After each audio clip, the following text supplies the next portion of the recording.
नमस्कार, मैं पूजा। बिहार न्यूज में आपका स्वागत है। आज है 15 जनवरी, दिन गुरुवार। खबरों की ओर बढ़ने से पहले एक नजर आज की सुर्खियों पर। बीपीएससी एईडीओ परीक्षा की तिथियां हुई घोषित। 14 से 21 अप्रैल तक 3 चरणों में होगी परीक्षा। कुल 935 पदों पर होगी भर्ती। बिहार में युवाओं को मिलेगा निःशुल्क विदेशी भाषा का प्रशिक्षण। मुख्यमंत्री फेलोशिप योजना के तहत मिलेगी ये सुविधा। युवाओं का बढ़ेगा आत्मविश्वास।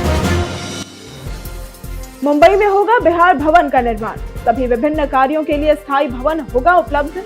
बिहार की प्रतिष्ठा में होगी बढ़ोतरी।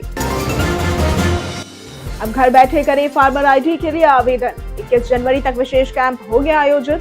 जमाबंदी सही होने पर तुरंत रजिस्ट्री होगी संभव। 21 जनवरी तक निपटा सकते हैं डीएलआरसी के लंबित मामले। 6 माह और 1 वर्ष से अधिक पुराने मामलों को मिलेगी प्राथमिकता। लंबित मामलों पर सख्ती बरतते हुए लॉगिन आईडी रद्द करने की मिली चेतावनी। ऑनलाइन पेमेंट पर रेलवे देगा 3% का डिस्काउंट। 14 जनवरी से 14 जुलाई 2026 तक वैध रहेगा ये ऑफर। रेल वन ऐप से सीधे बुक किए गए टिकटों पर होगा लागू। आज से होगी अंडर-19 वर्ल्ड कप की शुरुआत। भारत का पहला मुकाबला होगा अमेरिका के खिलाफ। दोपहर 1 बजे शुरू होगा ये मैच। चलिए अब बढ़ते हैं अब तक की 25 बड़ी खबरों की ओर विस्तार से। यूको बैंक में एसओ के 173 पदों पर भर्ती के लिए करें आवेदन। यूको बैंक ने बैंकिंग क्षेत्र में करियर बनाने वाले युवाओं के लिए स्पेशलिस्ट ऑफिसर यानी कि एसओ भर्ती 2026 का नोटिफिकेशन जारी किया है। इस अभियान के तहत कुल 173 पद भरे जाएंगे, जिनमें risk officer, credit officer, IT officer, chartered accountant, law officer सहित अन्य तकनीकी पद शामिल है। आवेदन प्रक्रिया पूरी तरह से ऑनलाइन है और इच्छुक उम्मीदवार ucobank.com पर आवेदन कर सकते हैं। चयन ऑनलाइन लिखित परीक्षा और इंटरव्यू के आधार पर होगा। सामान्य ओबीसी ईडब्ल्यूएस वर्ग के लिए आवेदन शुल्क 800 रुपए और एससी एसटी व पीडब्ल्यूडी के लिए 175 रुपए है। चयनित उम्मीदवारों को आकर्षक वेतन व सरकारी भत्ते मिलेंगे। अब घर बैठे करें फार्मर आईडी के लिए आवेदन। किसानों को सरकारी कृषि योजनाओं का सीधे लाभ दिलाने के लिए फार्मर आईडी बनाने का अभियान मिशन मोड में चलाया जा रहा है। अब हर पंचायत में 21 जनवरी तक विशेष कैंप आयोजित होंगे और किसान ऑनलाइन भी bhfr.agristack.gov.in फार्मर रजिस्ट्री BH# पर रजिस्ट्रेशन कर सकते हैं।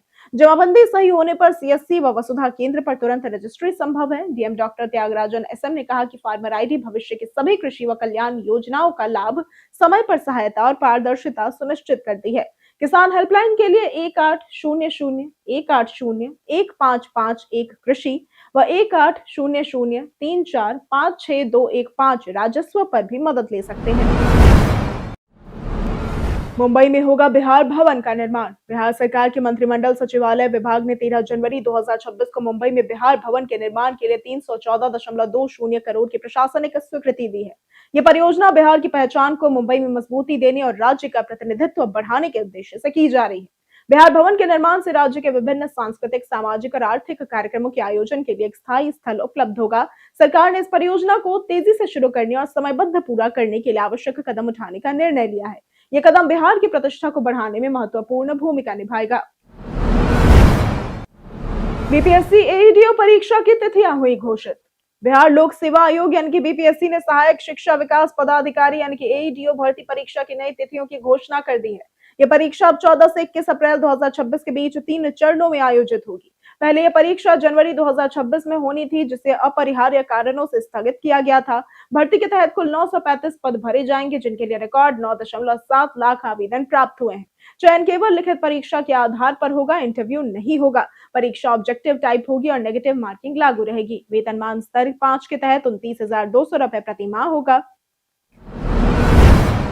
बिहार में युवाओं को मिलेगा निःशुल्क विदेशी भाषा का प्रशिक्षण।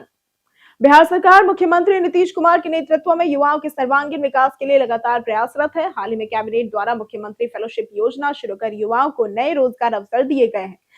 इसके साथ ही युवा रोजगार एवं कौशल विकास विभाग के तहत बिहार कौशल विकास मिशन द्वारा निःशुल्क भाषा प्रशिक्षण की सुविधा भी दी जा रही है। इस योजना के अंतर्गत अंग्रेजी के अलावा जर्मन, कोरियन, अरबी, जापानी जैसी विदेशी भाषाएं सिखाई जा रही है। इससे युवाओं का आत्मविश्वास बढ़ेगा और उन्हें वैश्विक स्तर पर रोजगार के बेहतर अवसर मिलेंगे, जिससे वे आत्मनिर्भर बन सकेंगे। राज्य के जेल निगरानी प्रणाली को मिलेगा उन्नत सॉफ्टवेयर। बिहार सरकार ने राज्य के 53 जेलों में सुरक्षा और व्यवस्था मजबूत करने के लिए 9,073 नए सीसीटीवी कैमरे लगाने का निर्णय लिया है। 8 जेल काराओं में पहले से लगे कैमरों को उन्नत निगरानी प्रणाली से जोड़ा जाएगा ताकि समन्वित निगरानी सुनिश्चित हो सके। कैमरे प्रवेश द्वार, बैरक, गलियारे, मुलाकात स्थल और सुरक्षा चौकियों जैसे संवेदनशील स्थानों पर लगाए जाएंगे। आधुनिक सॉफ्टवेयर, फाइबर नेटवर्क, निगरानी कक्ष और प्रशिक्षित कर्मियों की व्यवस्था भी की जाएगी। योजना की कुल लागत 155.38 करोड़ रुपए है और इससे जेलों में सुरक्षा, अनुशासन और पारदर्शिता बढ़ेगी और आपात स्थितियों में त्वरित कार्रवाई संभव होगी। बिहार में आयुष स्वास्थ्य सेवाओं के नए कार्यक्रम हुए तैयार। बिहार की राज्य आयुष समिति ने स्वास्थ्य सेवाओं को मजबूत करने और आसानी से पहुंचाने के लिए राष्ट्रीय आयुष मिशन के अंतर्गत 5 विशेष कार्यक्रम तैयार किए हैं। सुप्रजा, मोबाइल मेडिकल यूनिट, वयोमित्र, आयुर्विद्या और फाइलेरिया। सुप्रजा से मातृ एवं शिशु स्वास्थ्य सुधारेंगे। वयोमित्र बुजुर्गों के लिए आयुष चिकित्सा प्रदान करेगा। दूर दराज के इलाकों में मोबाइल मेडिकल यूनिट स्वास्थ्य सेवाएं पहुंचाएंगी। आयुर्विद्या कार्यक्रम स्कूलों में योग और स्वास्थ्य जीवन शैली की शिक्षा देगा। वहीं फाइलेरिया कार्यक्रम संक्रामक रोगों की रोकथाम करेगा। इन सभी योजनाओं का उद्देश्य हर नागरिक को उनके क्षेत्र में सस्ता, गुणवत्तापूर्ण और भरोसेमंद इलाज उपलब्ध कराना है। ऑनलाइन पेमेंट पर रेलवे देगा 3% का डिस्काउंट। रेलवे ने डिजिटल पेमेंट को बढ़ावा देने के लिए रेल वन ऐप से अनरिजर्व्ड टिकट बुक करने पर 3% तक की छूट देने की नई पहल शुरू की है। यह ऑफर 14 जनवरी से 14 जुलाई 2026 तक वैध रहेगा और केवल रेल वन ऐप से सीधे बुक किए गए टिकटों पर लागू होगा। छूट यूपीआई कार्ड या नेट बैंकिंग से पेमेंट करने पर मिलेगी। यात्रियों को पहले ऐप डाउनलोड कर अकाउंट एक्टिवेट करना होगा, बेसिक जानकारी भरनी होगी और जनरल टिकट ऑप्शन से यात्रा विवरण चुनना होगा। पेमेंट करते ही 3% का डिस्काउंट स्वतः लागू होगा। वॉलेट कैशबैक ऑफर भी जारी रहेगा। बिहारी बर्थडे स्पेशल में आज बात होगी प्रीतिश नंदी की। प्रीतिश नंदी, जिनका जन्म 15 जनवरी 1951 को हुआ था, एक बहुआयामी भारतीय व्यक्तित्व थे। कवि, चित्रकार, पत्रकार, राजनीतिज्ञ, मीडिया और टीवी निर्माता भी। वे महाराष्ट्र से शिवसेना के टिकट पर राज्यसभा सांसद रहे। उन्होंने अंग्रेजी में 40 कविता संग्रह लिखे, विभिन्न भाषाओं की कविताओं का अनुवाद किया और ईशा उपनिषद का नया संस्करण भी प्रस्तुत किया। नंदी ने कहानियों, गैर कथाओं और संस्कृत शास्त्रीय प्रेम कविताओं के अनुवादित संग्रह भी प्रकाशित किए। वे टाइम्स ऑफ इंडिया ग्रुप के प्रकाशन निदेशक और कई प्रमुख पत्रिकाओं के संपादक भी रहे। उन्होंने प्रीतिशा नंदी कम्युनिकेशंस की स्थापना की और मेनका गांधी के साथ भारत के पहले पशु अधिकार एनजीओ पीपल फॉर एनिमल्स की भी स्थापना की। 31 जनवरी तक निपटा सकते हैं डीएलआरसी के लंबित मामले। बिहार के वाहन चालकों के लिए परिवहन विभाग ने बड़ी राहत दी है। ड्राइविंग लाइसेंस यानी कि डीएल और वाहन पंजीकरण यानी कि आरसी से जुड़े सभी लंबित मामलों के निपटारे के लिए 31 जनवरी 2026 तक की समय सीमा तय की गई है। राज्य परिवहन आयुक्त आरिफ महसन ने सभी जिलों को निर्देश दिया कि 6 माह और 1 वर्ष से अधिक पुराने मामलों को प्राथमिकता से निपटाया जाए। डीलर स्तर पर लंबित मामलों पर सख्ती बरतते हुए लॉग इन आईडी रद्द करने की चेतावनी दी गई है। इसके साथ ही हेलमेट, सीट बेल्ट पर जीरो टॉलरेंस, रोजाना चेकिंग और सड़क सुरक्षा के तहत कर्व व ब्लाइंड स्पॉट पर मिरर व साइनेज लगाने के निर्देश भी दिए गए। पटना आरपीओ ने तय समय से पहले लक्ष्य किया पूरा। क्षेत्रीय पासपोर्ट कार्यालय यानी कि आरपीओ पटना ने 2026 में पुलिस जांच 10 दिनों से कम समय में पूरी करने का लक्ष्य रखा, जिसे बिहार पुलिस ने पहले ही हासिल कर लिया।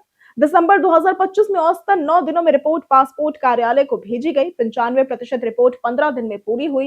एम पासपोर्ट ऐप के प्रभावी उपयोग से जांच तेजी से हो रही है। कैमूर, खगड़िया, शिवहर, बेगूसराय और अन्य जिलों ने 4 से 8 दिन में रिपोर्ट पूरी की, जबकि सिवान में सबसे अधिक 13 दिन लगे। राज्य का औसत 9 दिन रहा। आरपीओ ने इसे पुलिस की मेहनत और बेहतर समन्वय का परिणाम बताया। रक्सौल हवाई अड्डे का नक्शा हुआ जारी। बिहार के रक्सौल हवाई अड्डे को लेकर बड़ा अपडेट सामने आया है। सरकार ने 139 एकड़ जमीन अधिग्रहण की प्रक्रिया शुरू की है, जो अब अंतिम चरण में है। नागर विमानन मंत्रालय के प्रधान सचिव डॉक्टर नीलेश देवड़े ने एयरपोर्ट की पूरी प्लानिंग का नक्शा साझा किया है। जमीन अधिग्रहण पूरा होने के बाद रनवे 2360 मीटर लंबा होगा, जिससे एयरबस 320 और बोइंग 737 जैसे बड़े विमान उतर सकेंगे। रनवे विस्तार, नया टर्मिनल, एटीसी टावर और अन्य ढांचों का निर्माण प्रस्तावित है। हालांकि मुआवजे की दर को लेकर किसानों के विरोध से प्रक्रिया में पेंच फंसा हुआ है। राजनीति 2 के रिलीज पर निर्देशक ने की पुष्टि। फिल्म राजनीति के 15 साल पूरे होने पर निर्देशक प्रकाश ने पुष्टि की कि राजनीति 2 पर काम चल रहा है। उन्होंने कहा कि फिल्म की यात्रा हमेशा चलती रहती है और सीक्वल की योजना पुरानी है। हालांकि अभी कास्टिंग और शूटिंग तय नहीं हुई है। पहली फिल्म के प्री प्रोडक्शन में 8,000 अभिनेताओं को शामिल करना चुनौतीपूर्ण था, लेकिन सभी सितारे स्क्रिप्ट से प्रभावित होकर शामिल हुए। फिल्म का साउंड ट्रैक हिट रहा, जिसमें आदेश श्रीवास्तव, प्रीतम, शांतनु मोइत्रा और वेन शार्प का योगदान था। खासतौर पर गाने मोरा पिया मुझसे बोलत नाही और भीगी सी दर्शकों को बहुत पसंद आए। पंचायती राज विभाग को मिला स्कॉच सम्मान। बिहार सरकार के पंचायती राज विभाग को जल संरक्षण और पर्यावरण प्रबंधन में योगदान के लिए राष्ट्रीय स्कॉच ऑर्डर ऑफ मेरिट सम्मान मिला है। मुख्यमंत्री के जल जीवन हरियाली अभियान के तहत राज्य में 25,579 सार्वजनिक कुएं जीर्णोद्धार किए गए और 19,033 सोख्ता पिट्स बनाए गए, जिससे भूजल स्तर सुधार और सामाजिक सांस्कृतिक जुड़ाव भी बढ़ा। ई ग्राम स्वराज पोर्टल से निगरानी सुनिश्चित की जा रही है। भविष्य में पंचायत भवनों में छत वर्षा, जल संचयन और प्रत्येक वार्ड में 5 वृक्ष लगाने की योजनाएं हैं। मंत्री दीपक प्रकाश ने इस पूरे बिहार के लिए गौरवपूर्ण बताया और निरंतर नवाचार की प्रतिबद्धता जताई। बिहार के 8 जिलों में ठंड को लेकर येलो अलर्ट हुआ जारी। बिहार में ठंड और घने कोहरे का असर लगातार बना हुआ है। सुबह से शाम कड़ाके की ठंड और कई इलाकों में कम विजिबिलिटी की समस्या देखी जा रही है। हालांकि दोपहर की धूप से थोड़ी राहत मिल रही है, लेकिन मौसम विभाग ने पूर्वी व पश्चिमी चंपारण, सीतामढ़ी, शिवहर, मधुबनी, सुपौल, अररिया और किशनगंज में 48 घंटे का येलो अलर्ट जारी किया है। अगले 2 से 3 दिनों तक मौसम में बड़ा बदलाव नहीं होगा। 18 जनवरी के आसपास पश्चिमी विक्षोभ से हल्की बारिश और 20 जनवरी के बाद ठंड बढ़ने की संभावना जताई गई है। बिहार में भारी मात्रा में अवैध विदेशी शराब हुई बरामद। मद्य निषेध एवं राज्य स्वापक नियंत्रण ब्यूरो बिहार के विशेष अभियान दल को गुप्त सूचना मिली कि बाहरी राज्य से बिहार में अवैध रूप से विदेशी शराब लाई जा रही है। सूचना के आधार पर सोनपुर थाना, जिला सारण के सहयोग से त्वरित कार्रवाई की गई। ये कार्रवाई एक 10 चक्का ट्रक से लगभग 5,432.925 लीटर विदेशी शराब बरामद कर की गई। इस कार्रवाई में मौके से 2 अभियुक्तों को गिरफ्तार किया गया। यह अभियान राज्य में अवैध शराब तस्करी रोकने और कानून के प्रभावी प्रवर्तन के प्रयास के तहत सफलतापूर्वक संपन्न हुआ। जाने फोल्डेबल फोन के फायदे और नुकसान। 2026 में फोल्डेबल स्मार्टफोन अब प्रैक्टिकल और मजबूत हो गए हैं। सैमसंग, हुआई और मोटोरोला ने उन्हें हल्का, टिकाऊ और पानी धूल प्रतिरोधी बनाया है। नई जनरेशन में क्रीज कम और हिंज स्मूथ है। सॉफ्टवेयर बड़ी स्क्रीन के लिए ऑप्टिमाइज्ड है और डबल फोल्डेबल मॉडल भी लॉन्च हुए हैं। फायदे में बड़ी स्क्रीन पर मल्टीटास्किंग, गेमिंग, वीडियो और ऑफिस काम आसान होना, प्रीमियम डिजाइन और बेहतर बैटरी शामिल है। तो वहीं नुकसान में ज्यादा कीमत, नाजुक स्क्रीन, हिंज और कुछ एप्स का ऑप्टिमाइजेशन ना होना है। टेक लवर्स को और मल्टीटास्कर्स के लिए सही है, जबकि बजट और मजबूती चाहने वालों के लिए नॉर्मल स्मार्टफोन बेहतर है। कॉम्फर्ट से बिहार के किसानों को हो रहा आर्थिक लाभ। Bihar state milk cooperative federation limited यानी कि कॉम्फेड अपने ब्रांड सुधा के माध्यम से दूध और डेयरी उत्पाद बेचकर बिहार के किसानों को प्रतिवर्ष 3,000 करोड़ रुपए की कमाई दिला रहा है। कॉम्फेड प्रतिदिन 30 लाख लीटर दूध एकत्र करता है और 14,000 लोगों को प्रत्यक्ष तथा 7 लाख लोगों को अप्रत्यक्ष रोजगार देता है। अगले 5 वर्षों में ये संख्या बढ़ाकर क्रमशः 24,000 और 21 लाख करने का लक्ष्य है। वार्षिक कारोबार 6,226 करोड़ रुपए से 10,000 करोड़ तक बढ़ाने का लक्ष्य रखा गया है। सुधा के उत्पाद अमेरिका, दुबई, वियतनाम और दक्षिण अफ्रीका समेत अंतरराष्ट्रीय बाजार में भी पहुंच रहे हैं। बंद कार में ब्लोअर चलाना हो सकता है खतरनाक।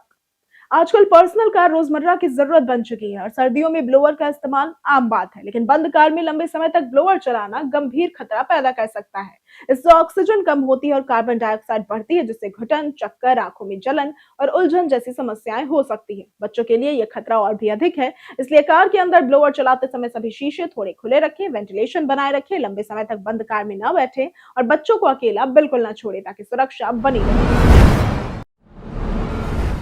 तेज प्रताप ने लालू यादव से आशीर्वाद मिलने की कही बात। बीते दिन तेज प्रताप यादव ने दहीचूड़ा भोज में आरजेडी सुप्रीमो लालू प्रसाद सहित बिहार के राज्यपाल आरिफ मोहम्मद खान भी शामिल हुए। तेज प्रताप ने मीडिया से कहा कि पिता और बड़े बुजुर्गों का आशीर्वाद मिला है, जिससे कुछ नया कार्य शुरू करने का उत्साह बढ़ा है। भोज में प्रभुनाथ यादव ने कहा कि परिवार एक है, कोई दूरी नहीं है और तेज प्रताप को आशीर्वाद मिला है। कई तस्वीरों में ये देखा गया कि तेज प्रताप अपने पिता लालू प्रसाद के साथ एक ही सोफे पर बैठे नजर आए थे। यह आयोजन पारिवारिक और राजनीतिक समन्वय का प्रतीक माना जा रहा है। आज से होगी अंडर-19 वर्ल्ड कप की शुरुआत। 15 जनवरी यानी कि आज से अंडर-19 वर्ल्ड कप की शुरुआत जिम्बाब्वे और नामीबिया में हो रही है। भारत अपना पहला मुकाबला अमेरिका के खिलाफ खेलेगा। भारतीय फैंस को टीम से बड़ी उम्मीदें हैं, खासकर 14 वर्षीय वैभव सूर्यवंशी पर। जिन्होंने हालिया मैचों में शानदार प्रदर्शन किया है। कप्तान आयुष मात्रे और दीपेश देवेंद्रन भी अहम भूमिका निभा सकते हैं। भारत बनाम अमेरिका मैच भारतीय समय अनुसार दोपहर 1 बजे शुरू होगा। टॉस 12:30 बजे से होगा। मुकाबले का लाइव प्रसारण स्टार स्पोर्ट्स नेटवर्क पर और मोबाइल पर जियो हॉटस्टार ऐप पर देखा जा सकेगा। कई कारणों से दर्ज है भारत के इतिहास में आज की तारीख। 2008 में आज ही के दिन सरकारी क्षेत्र की company gas authority of India limited यानी कि गेल के बोर्ड ने महाराष्ट्र के दाभोल से बेंगलुरु तक गैस पाइपलाइन बिछाने के प्रोजेक्ट को मंजूरी दी थी। 1965 में भारतीय खाद्य निगम की स्थापना हुई थी। 1926 में खाशाबा जाधव का जन्म हुआ था। ये भारत के ऐसे पहले कुश्ती खिलाड़ी थे जिन्होंने हेलसिंकी ओलंपिक में कांस्य पदक जीता था। 2012 में हुमायूं व्यारावाला का निधन हुआ था। ये भारत की प्रथम महिला फोटो पत्रकार थी। और आज ही के दिन थल सेना दिवस भी मनाया जाता है। स्मार्टफोन के सोर्स कोड साझा करने का दावा निकला झूठा। हाल ही में एक समाचार रिपोर्ट में यह दावा किया गया कि भारत स्मार्टफोन निर्माताओं को सुरक्षा सुधार के तहत अपना सोर्स कोड साझा करने के लिए मजबूर कर रहा है। हालांकि पीआईबी फैक्ट चेक ने इसे फेक करार दिया है यानी कि फर्जी बताया है। भारत सरकार ने ऐसा कोई प्रस्ताव नहीं दिया है। इलेक्ट्रॉनिक्स और सूचना प्रौद्योगिकी मंत्रालय ने स्पष्ट किया है कि मोबाइल सुरक्षा के लिए नियामक ढांचा तैयार करने हेतु हितधारकों के साथ परामर्श प्रक्रिया शुरू की गई है। ये उद्योग के साथ नियमित परामर्श का एक हिस्सा है और अभी तक कोई अंतिम नियम नहीं बने हैं और भविष्य में भी ढांचा परामर्श के बाद ही तैयार होगा। हमेशा आधिकारिक स्रोतों की ही पुष्टि करें। सोने चांदी की कीमतों में आया रिकॉर्ड उछाल। पटना के ज्वेलरी बाजार में बीते दिन सोने और चांदी की कीमतों में उछाल देखा गया। 24 कैरेट सोना 1,41,800 रुपए प्रति 10 ग्राम तक पहुंच गया, तो वहीं जीएसटी सहित 1,46,054 रुपए तक पहुंचा। 22 कैरेट और 18 कैरेट सोने के दाम क्रमशः 1,31,500 और 1,07,900 रुपए है। चांदी की कीमत 2,63,300 रुपए प्रति किलो तक हो गई। जीएसटी के साथ 2,71,199 रुपए तक रही। पुराने आभूषणों का एक्सचेंज रेट 22 कैरेट सोना 1,28,500 रुपए, 18 कैरेट सोना 1,04,900 रुपए, चांदी हॉलमार्क 250 रुपए प्रति ग्राम, बिना हॉलमार्क के 212 रुपए प्रति ग्राम तक रहा। तेजी निवेशकों के लिए लाभदायक, खरीदारों के लिए महंगी साबित हो रही है। आधुनिक गन्ना उत्पादन के लिए अधिकारियों को मिला विशेष प्रशिक्षण।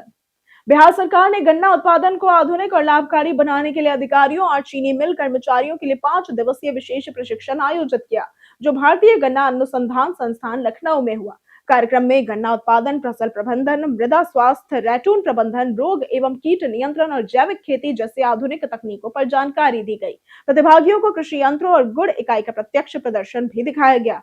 केवीके और बजाज चीनी मिल का शैक्षणिक भ्रमण कर उन्नत किस्मों और प्रसंस्करण प्रक्रिया से अवगत कराया गया। प्रशिक्षण से अधिकारियों ने किसानों की आय बढ़ाने में मदद करने की तैयारी की। हम प्रतिदिन आपसे 5 ऐसे जरूरी सवाल और उसके जवाब बताएंगे जो कि बीपीएससी, बिहार पुलिस, दारोगा समेत एसएससी जैसे अन्य प्रतियोगी परीक्षाओं में काम आएंगे। सवाल इतिहास, बिहार स्पेशल, विज्ञान, करंट अफेयर्स और भूगोल से रहेंगे। पूछे गए 5 सवालों में आपने कितना सही उत्तर दिया, ये हमें कमेंट करके जरूर बताएं। हमारा पहला सवाल है, हाल ही में किस राज्य सरकार ने नवी मुंबई इंटरनेशनल एयरपोर्ट का नाम बदलकर नाम डीबी पाटिल के नाम पर रखने की घोषणा की है? ए बिहार, बी मध्य प्रदेश, सी तमिलनाडु या फिर डी महाराष्ट्र? इसका सही जवाब है डी महाराष्ट्र। हमारा दूसरा सवाल है, इनमें से किस देश में कॉमनवेल्थ के स्पीकर्स और प्रिसाइडिंग ऑफिसर्स के 28वें सम्मेलन का आयोजन किया जाएगा? A Bharat, B New Zealand, C America या फिर डी सिंगापुर? इसका सही जवाब है ए भारत। हमारा तीसरा सवाल है, किसके शासनकाल में बौद्ध धर्म महायान और हीनयान में विभाजित हुआ था? ए अशोक, बी चंद्रगुप्त मौर्य, सी कनिष्क या फिर डी बिंबिसार? इसका सही जवाब है सी कनिष्क। हमारा चौथा सवाल है, इनमें से कौन पंचायती राज व्यवस्था का निचला स्तर है? ए जिला परिषद, बी पंचायत समिति, सी ग्राम सहकारी समिति या फिर डी ग्राम पंचायत? इसका सही जवाब है डी ग्राम पंचायत। हमारा पांचवा सवाल है, मौर्य साम्राज्य की कलाकृतियों में मुख्य रूप से किस प्रकार की सामग्री का प्रयोग किया जाता था? ए धातु, बी लकड़ी, सी पत्थर या फिर डी रेशा? इसका सही जवाब है सी पत्थर। बीते दिन हमारे द्वारा पूछे गए सवाल का जवाब आप लोगों में से बहुत लोगों ने हमारे कमेंट सेक्शन में लिख कर दिया है। जिन्होंने हमारे द्वारा पूछे गए सवाल का जवाब दिया है उनके नाम है ममता कुमारी, सूरज राय, रणधीर कुमार, सुकुमार शंकर, विजेश कुमार, पवन कुमार, रामलाल यादव, सविता कुमारी, राजेश मांझी, शिवम जायसवाल, मुरली पासवान, कृष्णा प्रसाद, खुशी शर्मा, पुरुषोत्तम कुमार, अमर ठाकुर, राजीव कुमार, दयानंद सिंह, राजकुमार यादव, चंदन कुमार, विकास कुमार, प्रदीप पंडित, नौशाद रजा, कुश कुमार, पुनीता वर्मा, शिव शक्ति, वरुण पटेल, अनवर करीम खान, अनुराधा कुमारी, शिवम राज, दिनेश सिंह, संजय कुमार, अभिजीत कुमार, प्रियंका कुमारी, अशोक कुमार, अतीक खान, बबलू कुमार और विनोद कुमार। इसी के साथ बढ़ते हैं आज के सवाल की ओर। आज का सवाल है, क्या सब्सिडी वाकई जरूरतमंदों तक पहुंचती है? आप अपना जवाब हमें हमारे कमेंट सेक्शन में लिखकर जरूर बताएं। आज के लिए सिर्फ इतना ही। बिहार की तमाम खबरों के साथ बने रहने के लिए देखते रहें बिहारी न्यूज, और साथ ही अगर आप यूट्यूब चैनल पर देख रहे हैं तो चैनल को सब्सक्राइब करें, और अगर आप फेसबुक पेज पर देख रहे हैं तो लाइक और फॉलो जरूर करें।